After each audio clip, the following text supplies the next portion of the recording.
کے اوپر لٹا کر اوپر سینے پر گرم پتھر رکھ دیا جاتا اور وہ نیچے ایک ہی آواز لگائے چلے جاتے، احد احد احد احد، اللہ ایک ہے، اللہ ایک ہے، تمہارے بت میرے اب کسی کام کے نہیں۔ ہمارے پاس بہترین نمونے صحابہ کرام کی زندگیوں میں موجود ہیں۔ حضرت سعد بن ابی وقاص رضی اللہ عنہ مسلمان ہو گئے، اپنے علاقے میں بڑے مشہور تھے کہ یہ اپنے ماں کے خاص طور پر بڑے فرما بردار ہیں۔ یہ اپنا واقعہ وہ خود بیان کرتے ہیں، کن تو بارن بے امی، میں اپنی ماں کی خدمت کرنے والا اپنے علاقے میں مشہور تھا۔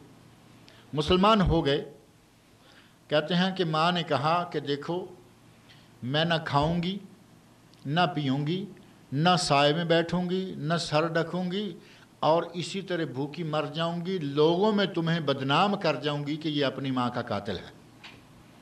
جو آدمی اپنی ماں کو چاہنے والا ہو، عزت خدمت کرنے والا ہو، لوگوں میں معروف ہو، وہ کیا اتنا بڑا الزام اپنے سر لے گا؟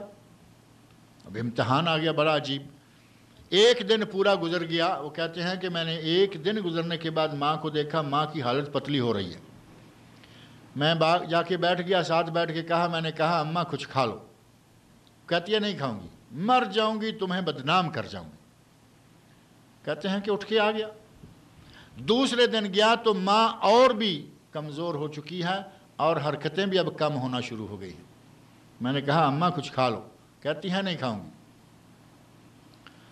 میں نے پھر ان کے کان کے پاس ہو کر کہا اماں یہ تو تمہاری ایک زندگی ہے، اگر تمہاری 100 جانیں ہوں اور ایک ایک کر کے ترس ترس کر تڑپ تڑپ کر نکل جائیں میں اسلام نہیں چھوڑوں گا۔ کہتے ہیں جب انہیں دیکھ لیا کہ بیٹا میرا اب پکا لگ گیا ہے، جہاں لگ گیا ہے پکا لگ گیا، اسی وقت اٹھیں اور گئیں اور کھانا بھی شروع کر دیا، پینا بھی شروع کر دیا، سب شروع کر دیا۔ صحابہ کرام رضی اللہ عنہم کی زندگیوں میں بڑے عجیب و غریب قسم کے واقعات آئے۔ صحابی ناز و نعمت سے پلا مسلمان ہوا تو گھر والوں نے کہا کہ یہ کپڑے بھی ہمارے ہیں، یہ بھی نکالو، جو کپڑے تم نے پہن رکھے ہیں یہ ہمارے دیے ہوئے ہیں، کپڑے اتارو۔ گھر سے کپڑے بھی اتار دیے، بوریا لے کر اس کو ٹانکا اور لے کر نبی اکرم صلی اللہ علیہ وسلم کی خدمت میں چلے گئے۔ آپ نے دور سے آتے دیکھ کر فوراً کہا جو سودا تم نے کیا ہے یہ بہت ہی قیمتی سودا کر کے آ گئے، یہ انہیں سمجھنا کہ میں کپڑے اتار کے بوریا پہنے ہوا ہوں، آج تم کما گئے۔ اگر حقیقت کھل جائے، پتہ چل جائے کہ اسلام کیا ہے، پھر مسلمان ہونے میں دیر نہیں کرنی چاہیے، اور پتہ چل جائے توحید کیا ہے تو مسلمان کو مسلمان ہونے میں بھی دیر نہیں کرنی چاہیے۔ ہمارے بہت سارے مسلمان ایسے ہیں شرک میں وہ ناک تک گڑے ہوئے ہیں، پھنسے ہوئے، یہاں آ کر سعودی عرب میں، امارات میں، یہاں وہاں کویت میں توحید کی سمجھ آ جاتی ہے، اب ڈرتے رہتے ہیں کہ پیچھے جائیں گے تو کیا بنے گا۔ کچھ بھی نہیں بنتا۔ جب آدمی جم جاتا ہے، حضرت بلال رضی اللہ عنہ کیا ان کافروں کی تکلیفوں سے مر گئے تھے؟ شہید ہوئے تھے؟ نہیں ہوئے، اللہ نے بچا لیا، ساری تکلیفیں برداشت کی، بچ گئے۔ سعد بن ابی وقاص کی ماں بھی بچ گئی، خود بھی اپنا ایمان محفوظ رکھ لیا۔ بے شمار ایسے واقعات موجود ہیں۔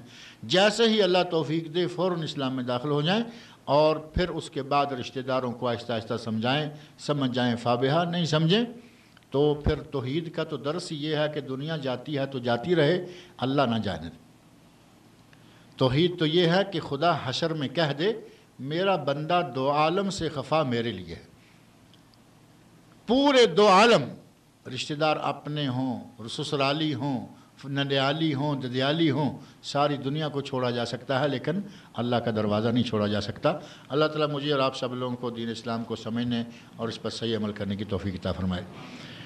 ایک اعلان یہ ہے کہ امتیت میں جو جلسہ ہوا کرتا ہے ثنائیہ اولا فرسٹ انڈسٹریل ایریا دمام، جو شرکت عبداللہ ہاشم اور شرکت تمیمی کے پاس ہی، میرے خیال آپ میں سے اکثر لوگ جانتے ہوں گے، یہ یہاں سے تو سیدھا ہی پڑتا ہے لیکن راستہ کوئی نہیں، تھوڑا گھوم کے